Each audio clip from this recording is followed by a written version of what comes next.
In the Wick Park neighborhood, on the back of one of its most elegant homes, there was once a big stained glass window. Well, 35 years ago, it was stolen.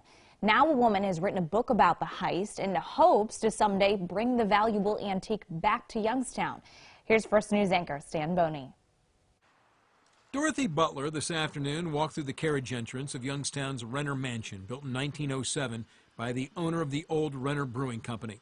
She was headed for the large window out back, where there was once a most valuable piece of stained glass. It took the entire day, and yes, they took it piece by piece. Dorothy Butler has written a book about the house, the stained glass, and the heist, titled Flight of the Soul, the disappearance of a priceless work of art. Really, the story is about looting and the consequences of looting, and what the consequences that looting has on a community. This is a picture of the stained glass window, which George Renner bought at the 1904 St. Louis World's Fair.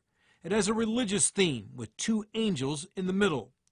In the winter of 1984, Butler says the three panels, which totaled 9 by 12 feet, were taken from the house.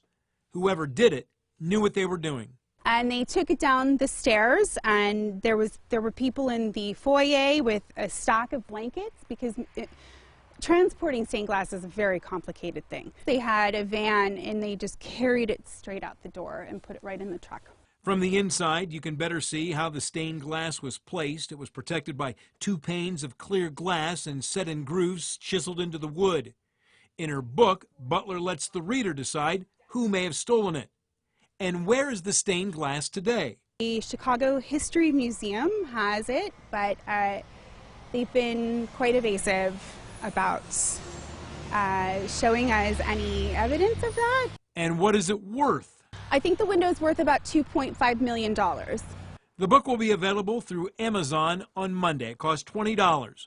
But the book isn't the end of Dorothy Butler's plan for George Renner's stained glass window. I would like to bring it back to Youngstown, Ohio, and make it a permanent part of our community for everyone to enjoy.